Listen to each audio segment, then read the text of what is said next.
And so she looks at me and she's Yeah. like, what? I said, did you read the order?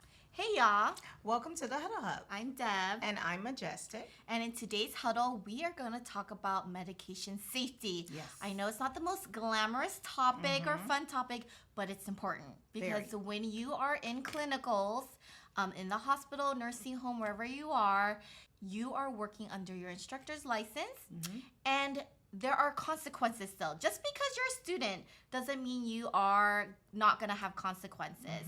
So it's going to affect you, your school, your teacher, your patient, if you do a serious error. Okay, so with that being said, you should always know what the rights of safe medication administration are. So back in the day, they would call them the 5 rights. But there are actually more rights that you need to consider for safe medication administration. So of course you need to know the right name of the medication, the right patient who you're going to give the medication to, the right time that they should be getting that medication, the right dose of the medication that they're going to get, what the right route of the medication is going to be. How are we giving it? What is the indication? So this is another one, a new one that you need to consider. Because with indications, you know, you have medications that were created for a certain purpose, right?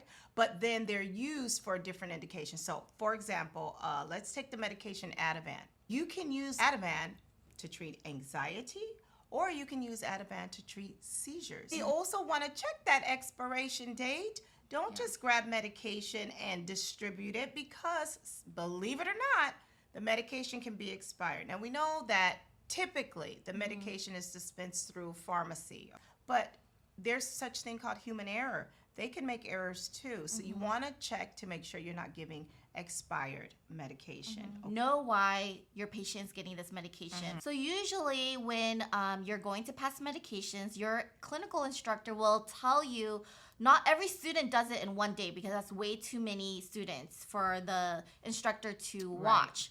So they'll assign a certain amount. If it's your day, you need to know what time you're going to give it. And before you give your medication, review the list. Review what you're giving.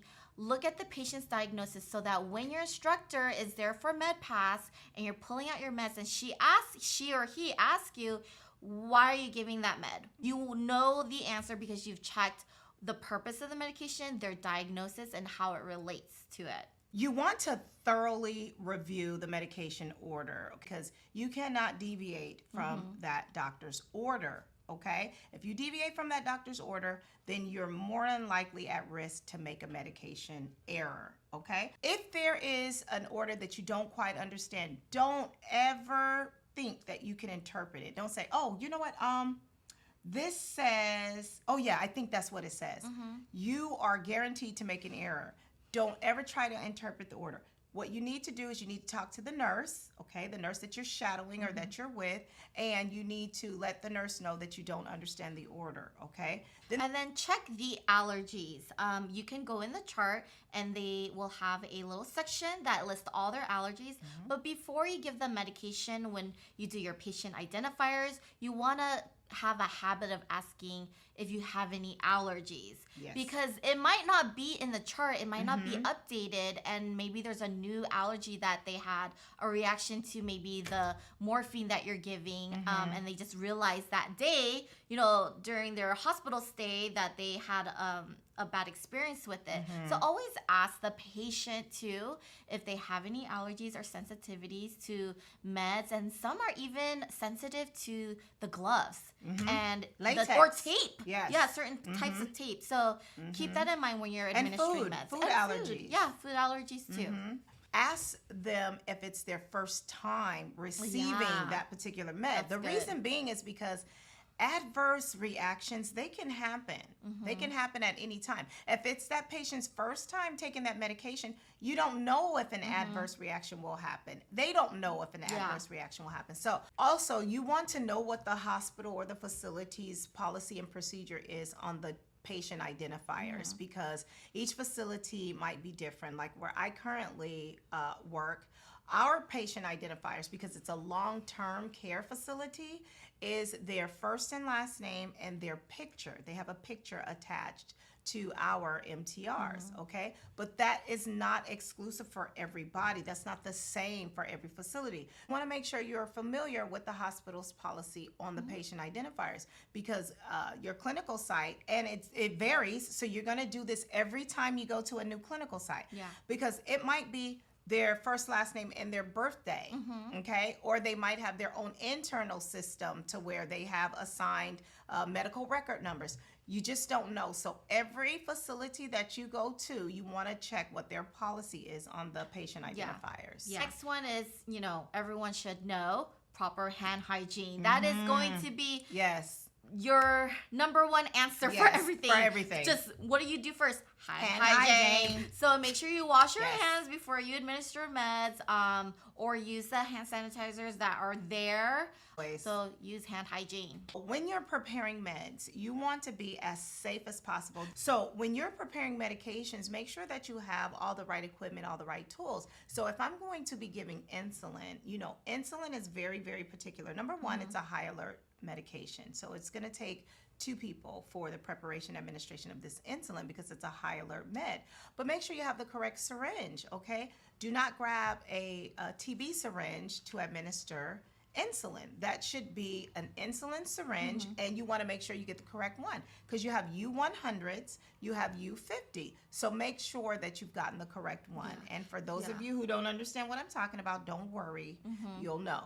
Verify dosage calculations if required. In the ER, we get an array of patients from all chronological, so pediatrics, that's where you have to be very careful and very mindful. And with pediatrics, it's usually weight-based in kilograms. So you also want to avoid cutting, scoring, or, crushing, medication without approval. Some facilities, like the current one that I work at, it's against hospital policy and procedure to do those things without a doctor's order. The doctor has to order it.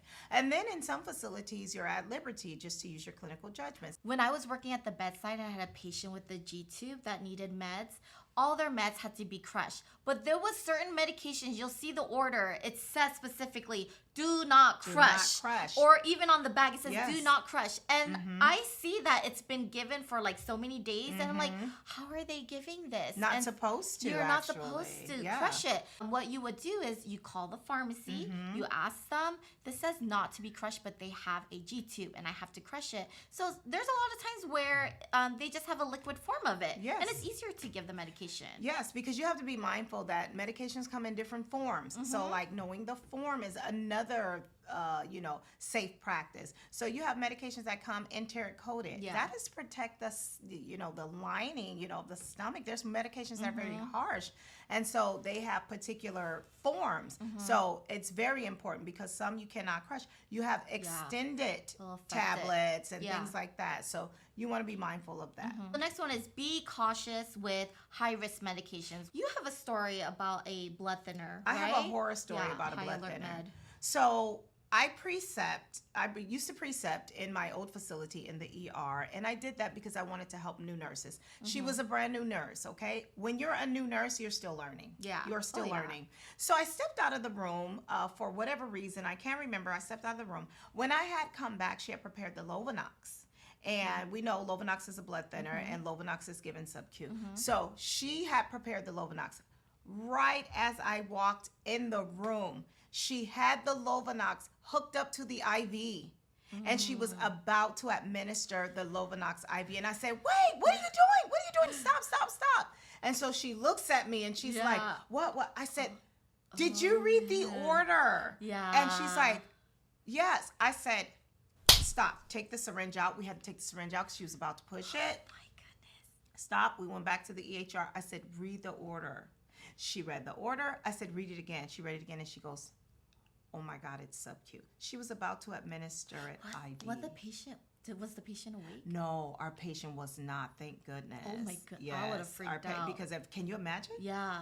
As a student, that's just a reminder to not give meds by yourself, even if the Some nurses may be very easygoing and you built that trust and they say, oh no, just give it. It's fine. You can give the morning meds. You are still learning. You are a student. So don't give medications by yourself. Always have a nurse or your nursing instructor. So also, please stay organized. If you have 3 patients that you're going to administer medication to, you want to do it one at a time. Do not pull all 3 of those medications because you can easily mix them up.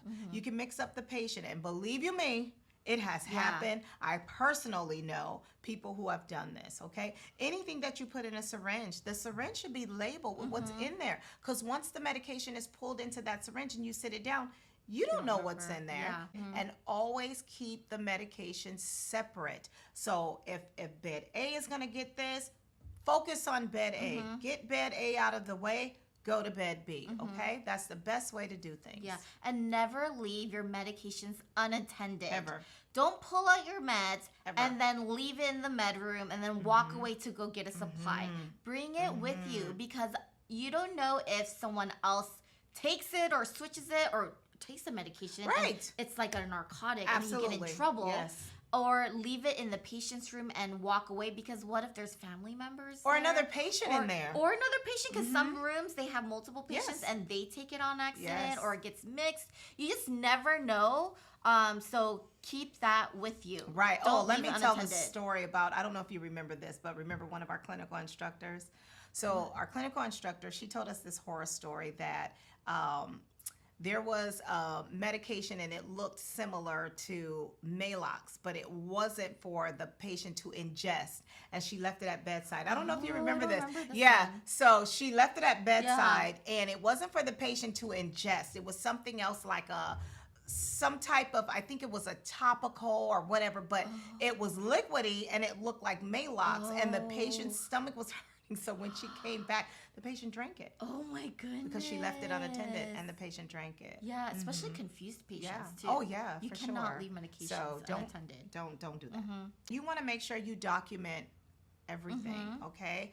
Documentation is so crucial. It's so important because it's going to say what you did and did not do, okay? So when you administer medication, let's say Deb and I were on the same shift, and let's say I gave, a PRN medication for somebody who had pain, and then I didn't document it, okay? I didn't chart it. And then that person is complaining, and now Deb has taken over, and she's going to go and she's going to medicate this same patient, for pain when I've already done it. Yeah. But I didn't document it. So now the patient is double dosed. Yes. Okay? Yes. That's a huge medication error. Yes. Document. Watch for drug interactions when you're giving these medications. Watch for any adverse reactions. Be knowledgeable about possible side effects of certain medications that you're giving. So just monitor the patient when you give medications. So you want to make sure that you communicate clearly, with the family, with the patients, with the healthcare team, because there are quite a few medications that have, side effects. And a lot, some are minor, but then you have some that are major, and you have some that are rare. So I'll tell you about a story that happened with me, okay? And it's more of an adverse reaction that happened with me, but this is why it's important. I had a lot of GI upset, and they were trying me on different medications. And so they put me on one particular medication that I had never, ever taken before. And I won't say what the name is because I don't want to scare anybody, because it's a very common medication. But this medication had a rare side effect, very rare. I think it was like 1 in 500,000 or something like that. And it caused me to have a seizure. And seizure was a rare side effect of this medication. I don't have seizures, never have, but it happened to me, and it happened while I was at work on duty. Oh my goodness. Yes, so I went out of work on a stretcher, an ambulance, yes. And so I keep my medication. If I'm going to take anything, I keep it with me in my purse. So the doctor came to me, and he had the medication, and he said, have you been taking this medication for some time? And I said, no, I just started. And he says, this is what, caused it. So, of course, I'd never taken that medication again. So one of the most common ones is GI upset, okay? You got a lot of meds that cause cause Yeah. a lot of GI upset. So you want to know these things so you can disseminate this information like to the patient, and also too, the doctor may need to readjust Yeah. the medication. Yeah. Okay, so you wanna be Another mindful. common side effect is also dizziness too. Yes. So that's really important in the hospital because fall risk is a very big deal with patients falling in the Yes. hospital. Yes. And that is the number one thing because it's about patient safety.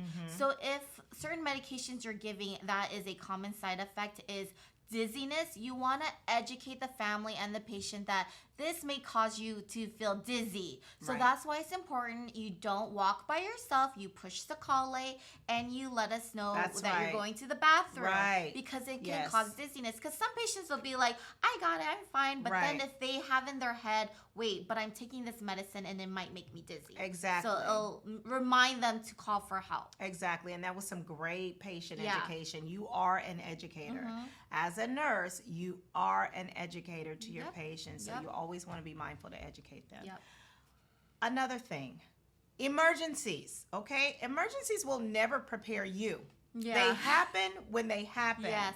But you need to know what to do in case of an emergency. Do not play superhero. You're new. You don't know what to do. You don't know what the policies and procedures in the hospital protocol, is during an emergency. So should something happen with your patient while you're taking care of that patient, get the nurse. Yes. Pull the call light. Yes. Okay? Make sure you get some people who know what they're doing Yes. in there. Okay? Yes. So don't play superhero. Yeah. That will not Yes. be beneficial for you at Step all. to the side, Yes. let them do their thing. Don't Yes. get in the way unless you might be able to do CPR though, because you're CPR certified Yes. and they might let you help do the CPR. But even then, Yeah. if you're CPR certified, sometimes I know in my hospital, we put everybody out the way. Oh, We didn't okay. care. I worked Ours in a let very us. busy ER. Yeah. And we let us do our thing. So it's going to depend. Yeah, So be mindful yeah. of that. And please inform your instructor of everything. Yes. Your instructor does not want to be blindsided by anything. Yeah. And- So review all the information that we told you Mm-hmm. and implement this when you're starting clinicals or if you're already in clinicals, remind yourself of all these things because it's so important to keep yourself safe Yes. as a student and your future, your teacher safe, Yes. and your patient Yes. safety is very Yes. important. Absolutely. So medication administration is very important. Be safe. Be safe. Yes. All right, Thanks for guys. watching. Don't forget, Oh, not yet. like, Oh, yes. And Right? subscribe. subscribe, and please comment and let us know if this has helped you in any way. Share with someone who's going into the nursing program, share with a family or a friend, or just somebody who needs a refresher. Yep. Okay? Until All right. next time, bye. Bye. I said bye to her. I know.